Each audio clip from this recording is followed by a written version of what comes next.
উত্তরপ্রদেশের যমুনা নদীর তীরে ভারতের ধার্মিক স্থানের মধ্যে অন্যতম হলো এই মথুরা নগরী। আর এই মথুরা নগরীর মধ্যে অন্যতম হলো এই বর্ষনা রাধা রানীর মন্দির। আপনারা দেখছেন এখন আমরা রয়েছি বর্ষনা রাধা রানীর মন্দিরে। কি অপূর্ব সুন্দরভাবে বেলুন এবং ফুলের মালা দিয়ে বর্ষনা মন্দির সাজানো হয়েছে। অগণিত শ্রদ্ধালু ভক্ত এবং ট্যুরিস্ট জন আপনারা দেখতে পাচ্ছেন মন্দিরে ঢলে নেমেছে। তারা রাধে রাধে কীর্তন করছেন দু হাত তুলে এবং তারা এই রাধা রানীকে প্রাণ ভরে দর্শন করছেন। বিশ্বভানু রাজা আর কীর্তিদার আদরের লাডলি হলেন আমার প্রেমময়ী রাধা রানী। এই বিশ্বভানু মন্দিরটি পাহাড়ের উপরে বেশ উঁচুতে অবস্থিত। প্রায় 250-300 সিঁড়ি ভেঙে তবেই এই মন্দির দর্শন করতে আসতে হবে আপনাকে।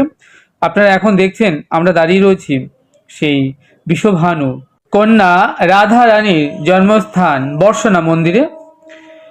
দেখুন অগণিত ভক্ত, শত শত ভক্তের ঢল এই মন্দিরে।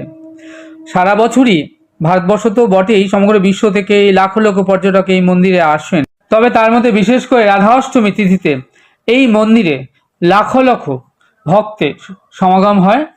এই মন্দিরে গরমকালে সকাল 5:30 থেকে দুপুর 2টো এবং বিকাল 5টা থেকে রাত 9টা পর্যন্ত খোলা থাকে। শীতকালে 5টা 5:30 থেকে দুপুর 2টো এবং বিকাল 5:30 থেকে রাত 8:30 পর্যন্ত এই মন্দির খোলা থাকে ভক্তদের দর্শনের জন্য।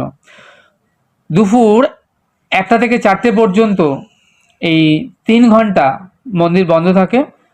যারা অন্ন সেবা পেতে চান দুপুরে অন্ন সেবা ব্যবস্থা আছে। আপনারা অন্ন সেবা চাইলে মন্দিরের কমিটির সঙ্গে যোগাযোগ করতে পারেন এবং অন্ন সেবাও বসে পেতে পারেন। আপনারা এখন দেখছেন আমি শ্যামসুন্দর দাঁড়িয়ে রয়েছি বর্ষনা মন্দিরে। প্রচুর ভিড়, প্রচুর ভক্তের সমাগম, রাধা নামে মুখরিত এই মন্দিরটি। আমাকে দেখছেন আমি শ্যামসুন্দর দাঁড়িয়ে রয়েছি অগণিত ভক্তমণ্ডলীর সাথে। সত্যি রাধারানী বড় কৃপা, তার কৃপা না হলে কেউ তার ধামে আসতে পারে না।